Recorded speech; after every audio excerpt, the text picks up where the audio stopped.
Friends welcome back. Class ഇഷ്ടപ്പെടുന്ന ഞാൻ വിചാരിക്കുന്നു. അപ്പോൾ നിങ്ങൾക്ക് ലൈക്ക് ചെയ്യുക, ഷെയർ ചെയ്യുക, സബ്സ്ക്രൈബ് ചെയ്യുക. അപ്പോൾ കഴിഞ്ഞ ക്ലാസ്സിൽ നമ്മൾ പഠിച്ചത് റിസർവാണ്. റിസർവ് ഫണ്ട്, സീക്രട്ട് റിസർവ്, ഇതൊക്കെയാണ് പഠിച്ചത്. അപ്പോൾ ഇന്നത്തെ ക്ലാസ് നമുക്ക് ഇംഗ്ലീഷ് തീർക്കാം.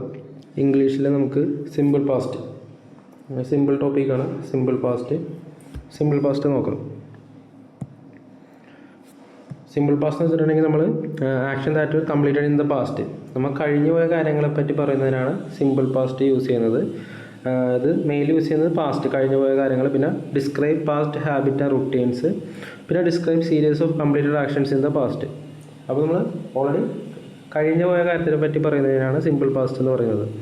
അപ്പോൾ ഇതിൻ്റെ സബ്ജക്റ്റ് ഫോം ചെയ്യുന്നത് സബ്ജക്റ്റ് പ്ലസ് V2, വെർബിൻ്റെ സെക്കൻഡ് ഫോം വെച്ചാണ് യൂസ് ചെയ്യുന്നത്. And object. Example she went to the market, went അതാണ് ഗോൺ. അപ്പോൾ വെൻറ്റ് എന്ന് പറഞ്ഞാൽ V2 ഫോം. അപ്പോൾ ഒരു സബ്ജക്റ്റ്, ഒരു സെൻറ്റൻസ് ഫോം ചെയ്യുന്നിടത്ത് സബ്ജക്റ്റ് പ്ലസ് V2 ഫോം പിന്നെ ഒബ്ജക്റ്റ്. ഇത് നെഗറ്റീവ് സെൻറ്റൻസ് ചേർക്കാൻ നേരത്തെ അതിൻ്റെ ഒപ്പം ഡിഡ് നോട്ട് ആഡ് ചെയ്താൽ മതി. എന്നിട്ട് V1 ഫോമാണ് യൂസ് ചെയ്യുന്നത്. അടുത്തത് ക്വസ്റ്റ്യൻസ് ആഡ് ചെയ്യാനാണെങ്കിൽ ഫസ്റ്റ് ഡിഡ് ചേർത്താൽ മതി, എന്നിട്ട് സബ്ജക്റ്റ് പ്ലസ് V1 ഫോം. ഇപ്പോൾ കോമൺ ആയിട്ട് നമ്മൾ പാസ്റ്റ് ടെൻസ് യൂസ് ചെയ്യുന്നത് ഒന്ന് യെസ്റ്റർഡേ യൂസ് ചെയ്യും, പിന്നെ ലാസ്റ്റ് നൈറ്റ്, ലാസ്റ്റ് വീക്ക് എന്ന് പറയാറുണ്ട്, പിന്നെ എഗോ, പിന്നെ പാസ്റ്റ് എന്ന് പറയാറുണ്ട്, പിന്നെ ഓൺ, പിന്നെ റെഗുലർ ഇറഗുലർ വെർബ്സ്. അപ്പം നോർമലി നമ്മൾ വോക്ക്ഡ് ED ചേർക്കും, അല്ലാത്തത് ഇറഗുലർ വെർബ്സിന് ഗോ, വെൻറ്റ്, ഈറ്റ്, എയ്റ്റ് അങ്ങനെ വരും. അപ്പോൾ നമുക്ക് ഇതിനകത്ത് മെയിനായിട്ട് പഠിച്ചു വെക്കേണ്ടത് ആ വെർബിൻ്റെ ഫോംസാണ്. V1, V2, V3 എന്ന ഫോം പഠിച്ചു വെക്കണം. അപ്പോൾ V2 ആണ് മെയിനായിട്ട് പാസ്റ്റ് ടെൻസിൽ യൂസ് ചെയ്യുന്നത്. അപ്പോൾ സിമ്പിളാണ്, എല്ലാവർക്കും അറിയാവുന്നൊരു ടോപ്പിക്കാണ്. അപ്പോൾ ഇതിൻ്റെ MCQ ക്വസ്റ്റ്യൻസ് നോക്കാം. Choose the correct sentence in simple past tense. അപ്പോൾ മെയിനായിട്ട് നോക്കേണ്ട വെർബിൻ്റെ V2 ഫോം നോക്കിയാൽ മതി. അപ്പോൾ ഇതിനകത്തില്ല, ഇതിലില്ല. അപ്പോൾ C ആണ് ആൻസർ. അടുത്തത് choose the correct negative form.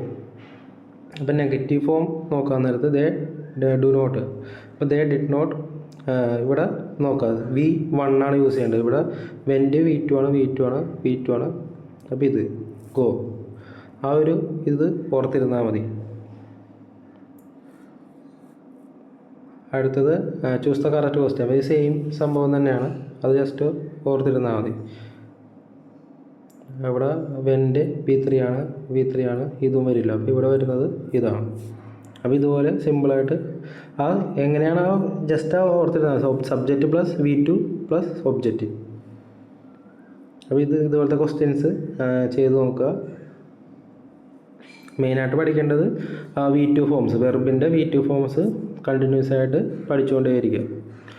ഒരു ദിവസം ഒരു 5 6 വെച്ചെങ്കിലും ചെയ്തു പോയിട്ടുണ്ടെങ്കിൽ സിമ്പിളായിട്ട് പഠിക്കാൻ പറ്റും.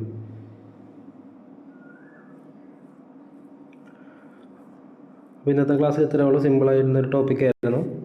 അപ്പോൾ thank you for watching my dear friends. Have A nice day. അപ്പോൾ നിങ്ങൾക്ക് ഇതിൽ നിന്ന് ജസ്റ്റ് ഒരു ബേസിക് ഐഡിയ ആണ് ഞാൻ ഇതിൽ നിന്ന് ലഭിക്കുന്നത്. മാക്സിമം ക്വസ്റ്റ്യൻസ് വർക്കൗട്ട് ചെയ്യുക, പ്രീവിയസ് ഇയർ ക്വസ്റ്റ്യൻസ് വർക്കൗട്ട് ചെയ്യുക, അല്ലെങ്കിൽ തൊഴിൽ വീതിയിലൊക്കെ ക്വസ്റ്റ്യൻസ് കിട്ടും. നല്ല രീതിയിൽ വർക്കൗട്ട് ചെയ്യുക. Thank you.